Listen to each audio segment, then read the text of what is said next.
প্রত্যেক জেলাতে আমরা নারী কোচ দিতে পারি কি না বা এরকম, এটা খুবই জরুরি। এটা বলতে এখন সময় এসছে। একটা সময় ছিল যে আমাদের সেই ধরনের এক্সপেরিয়েন্সড খেলোয়াড় ছিল না, বিচ্ছিন্নভাবে আমরা খেলেছি, সেভাবে খেলোয়াড় উঠে আসেনি যারা আম্পায়ার হবে কিংবা কোচ হবে কিংবা ট্রেনার হবে কিংবা ফিজিও হবে এই ধরনের ইয়েতে। বাট এখন বলতে আস্তে আস্তে সেটা আসছে। এখনকার জেনারেশনে যারা আস্তে আস্তে খেলাটা ছাড়বে তারা কিন্তু ভালো লেভেলের ক্রিকেট খেলেই খেলাটা ছাড়বে, এবং সেই ক্ষেত্রে আমাদেরকে কিন্তু টার্গেট করতে হবে কারা এই কাজের জন্য যোগ্য। সেটা কোচিং হোক, বিশেষ করে কোচিং, আম্পায়ারিং তো বটেই, এর পাশাপাশি ট্রেনার হওয়াটাও, সো দ্যাট মেয়েদের ক্রিকেটটা যেন মেয়েরা হ্যান্ডেল করতে পারে। একটা মজার কথা বলি, আমরা যখন এখানে আলোচনা করছি আমরা সবাই প্রফেশনাল, আমরা ক্রিকেটার তৈরির কথা বলছি, আমরা খেলোয়াড় তৈরির কথা বলছি, কিন্তু আসলে আমরা কি আনন্দের জন্য হলেও মাঠে খেলতে পারি? এই মুহূর্তে কোন কোন মাঠগুলো রেডি আছে, রেডি টু প্লে, এটা একটা ক্যাটাগরি আমরা করব যাতে আমরা ইমিডিয়েটলি শুরু করতে পারি।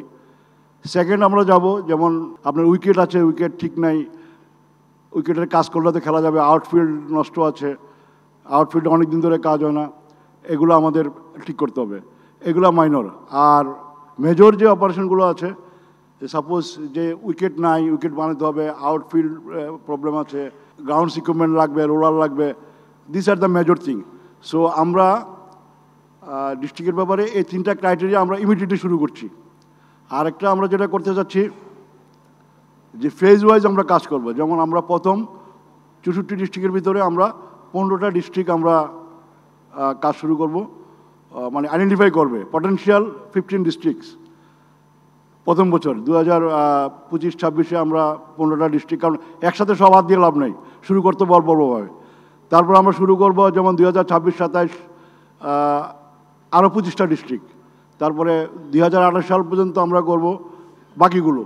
মাটি আমরা সাধারণত ইউজ করার আগে পিচের উপরে দেওয়ার জন্য আমরা কোথাও কোথাও থেকে টেস্টিং করি, যেমন বুয়েট আছে, ঢাকা ইউনিভার্সিটির soil science and water department আছে, মৃত্তিকা গবেষণা কেন্দ্র আছে, এখান থেকে আমরা টেস্টিং করি মাটিতে কি পরিমাণ ক্লে কন্টেন্ট আছে। এটা খুব ইম্পর্টেন্ট, মানে উইকেটের উপর পেসটা মেনটেন করার জন্য বা কি পরিমাণ পেস হবে এটাই করার জন্য। আর একটা হচ্ছে ঘাসটা কীভাবে ইম্পর্টেন্ট, ঘাসটা মূলত ইম্পর্টেন্ট না, ঘাসের রুটটা বেশি ইম্পর্টেন্ট।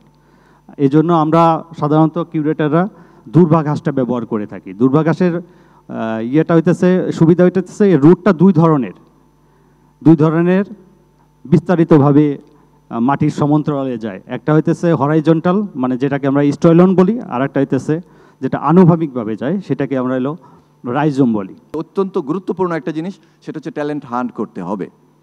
সে ট্যালেন্ট হান্ট করতে হবে আমাদের যে 1745টি গ্রাম আছে কিশোরগঞ্জে, সে প্রত্যেক গ্রামের কাছে যেতে হবে। শুধু এই স্বপ্ন নিয়ে আমরা যাব না যে তুমি ক্রিকেট খেললে তোমার বড় সম্ভাবনা আছে, বরং ক্রিকেটের যে প্যাশন, সে ক্রিকেটের প্যাশনটা আমরা প্রত্যেকটা গ্রামে গ্রামে ছড়িয়ে দিতে চাই। একটা সময় কিন্তু ছিল আমাদের একটা স্পন্সর কোম্পানি ছিল নির্মাণ স্কুল, আমরা অনেকেই সেই টুর্নামেন্টটা ফলো করতাম। তখন এজ গ্রুপটা এত ছিল না বলে ওইটাই আমাদের মাথায় বেশি আছে। কিন্তু প্রাইম ব্যাংক কিন্তু আমাদের অনেক বছর ধরে সহায়তা করে আসছেন এই স্কুল টুর্নামেন্টটা থেকে, এবং যত খেলোয়াড় এখন আসেন 85% দেখবেন সবাই কোনো না কোনোভাবে স্কুলটার সাথে জড়িত, এই টুর্নামেন্টটা খেলেছে। সো এই টুর্নামেন্ট যদি ঠিক মতো হয়, সঠিকভাবে হয়, সেটা মেক শিওর করাটা কিন্তু আমাদের সবার ইম্পর্টেন্ট। আবার সেখানে চলে আসে আমাদের ডিস্ট্রিক্টে যারা আছেন তারা যদি সবাই মিলে একসাথে কাজ করি, তাহলে মানে এই টুর্নামেন্টটা আমরা আরও ভালো কম্পিটিটিভ করতে পারি। আমি যখন শ্রীলঙ্কায় একটা সময় ছিলাম, সো শ্রীলঙ্কাতে আমি হোটেলে বসে আছি, হঠাৎ দেখি বাইরে বিরাট বড় র্যালি হচ্ছে। আই থট কোনো ওয়ার্ল্ড কাপ জিতে এসেছে শ্রীলঙ্কা, কিংবা কোনো একটা কম্পিটিশন জিতে এসেছে। তো আমি আসতাম সেলিব্রেশনে কিসের জন্য, পরে শুনলাম যে দুটা স্কুলের ফাইনাল হচ্ছে, স্কুলের যারা সাবেক স্টুডেন্ট ছিল তারা সবাই এসছে র্যালিতে। সো ওরা কিন্তু এটাকে অন্যভাবে দেখে, অনেক ফেস্টিভ্যাল হিসেবে দেখে, প্রেস্টিজিয়াস হিসেবে দেখে। সো আমরা যখন স্কুল টুর্নামেন্টটা খেলবো, সেখানে আমরা যদি এরকম যারা ডিস্ট্রিক্ট স্কুলগুলি আছেন তারা যদি সেটাকে ওইভাবে একটু দেখেন, তাহলে মানে আরও ভালো হবে।